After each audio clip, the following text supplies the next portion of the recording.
In a surprise move, Yukon Premier Ranj Pillai announced on Wednesday that he's stepping down. He plans to stay on until a new leader is selected. Until then, the Premier says he will be focused on his priorities, the future for the North and Canada's Arctic sovereignty, including how Mark Carney deals with Donald Trump. Premier Pillai, thank you for being here. Nice to see you again. Thank you, Rosemary. So I want to ask you about some of the things that have happened over the past week, but I need to start with your decision to step down. It was a surprise to many people. Tell me why you've decided now is the right time for you. Well, look, I think as I've shared with folks this week, and part of what I shared to Yukoners was that, a very good piece of advice that was given to me a long time ago by another premier from a different province who said, you know and you know. And for me, I've been thinking about this for a little while. I've been in this role for about 2.5 years, but between municipal politics and then, ramping up for this role and serving under Premier Silver, it's been about 16 years in public life. And, I feel lucky. I'm 51, I'm healthy, and have still time to spend with family and my parents. So, and still time, to have energy to do different things. Well, good for you for all your public service, and now I'm going to make you keep working a little bit longer, if that's okay. Sure, yeah, absolutely.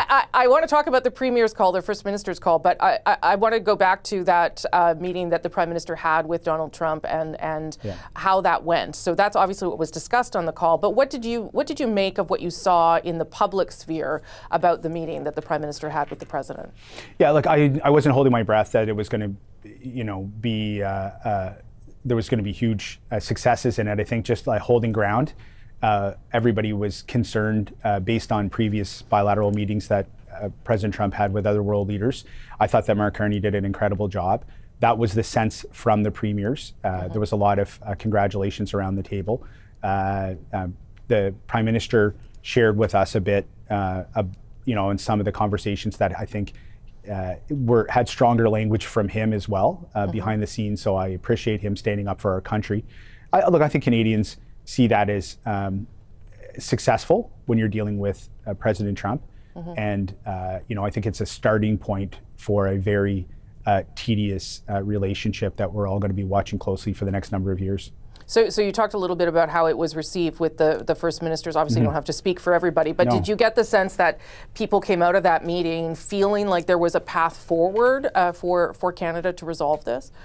Yeah, as Canadians, it doesn't matter what your political view is, you want to make sure that your Prime Minister is respected and they can go into that sort of den and come out with their head high and being able to make some progress. And I think that's what we saw. And that's, again, I'll speak for myself and say that was my sentiment. And I think overall that seemed to be the theme of the meeting. There's other important things that were discussed as well in that First Minister's meeting, besides the bilateral relationship, of course. Well, okay. Well, let's talk. You can tell me as much as or as little as you want, but there is this fast-moving deadline for the interprovincial trade barriers to come down by Canada Day. Some of it the Ottawa can do, but a lot of it the provinces have to do. Some of them are doing it already. Is there a sense that is a realistic deadline from everyone? Yeah, going towards July 2nd, that's the commitment from Canada, the federal government, to remove those barriers, and it seems that there's a lot of resolve on the side of the federal leadership. So I think that is attainable. Colleagues across the country seem to be moving mountains, and lots of leadership from many folks, but Premier Houston, of course, Premier Holt, Premier Ford, colleagues doing a great job, and others, of course, from the West wanting to jump in. In the North, we've put forward. We just had our Northern premiers meetings in Haines Junction, Yukon. It was great to have both of my colleagues, great Canadians who do so much for the North, and both PJ and RJ and I got to spend some time and have put forward a concept as well around a trade zone for the North, because we're in a unique position. We have very significant Indigenous treaties that exist, modern treaties, and we have to respect those. We can't make a unilateral decision on how those change, but at the same time, we want to do our part. But we also want Canada and the federal government to know that it is a emerging economy comparable to the rest of Canada. And so we think if Canada comes to the table, we can see a very special trade relationship that can really bolster First Nations communities and development corporations and investment, but also really focus overall investment from Canada into the north of the Arctic. Well, it's interesting you said that, because we did some reporting about what happened behind closed doors, and we understand that the Prime Minister did talk to the President about the Arctic and Arctic sovereignty as well as opportunity, which is something that he also talked about when he went to Nunavut.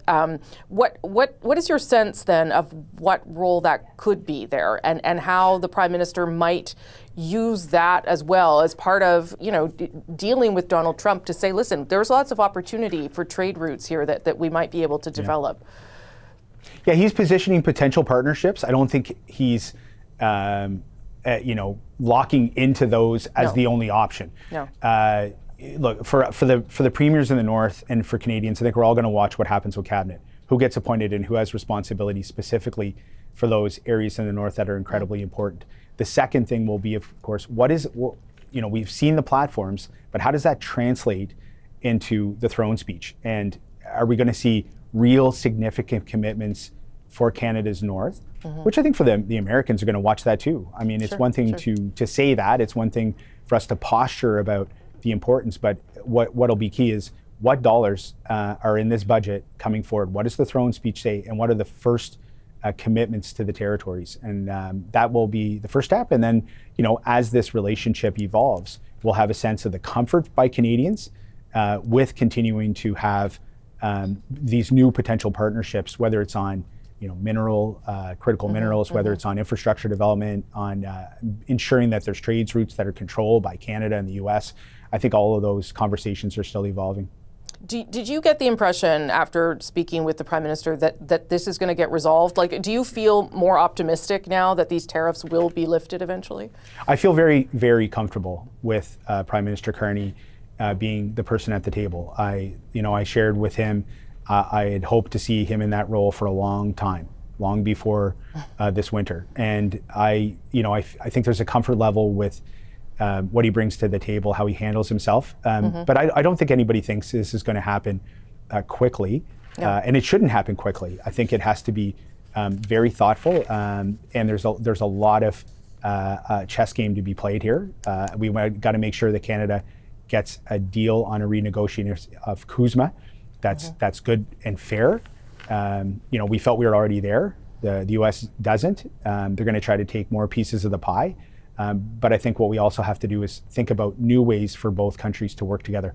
And I think, critical minerals is something I've put forward from the start to say, look, if you're extracting in Canada, you've got First Nation communities and governments that are at the table, in equity positions on these projects, helping the entire country, making sure that our energy from the West gets to move to the East and gets to move to the South. I mean, we've got everything we need here in this country. We're so blessed in this country. And I think it's time for us all to wake up and understand there has to be some give. Communities that have not benefited the way they should have for a long period of time need to now. And that's really what's going to make sure that we can stand strongly. And we have to believe in ourselves. We have to believe in ourselves and understand what we've done for decades over this last 125 years as a country, and get that confidence in place and move forward. Premier, always nice to speak with you. Again, congratulations on all your public service, and thanks for making the time for us always. Thanks, Rosemary. Always a pleasure.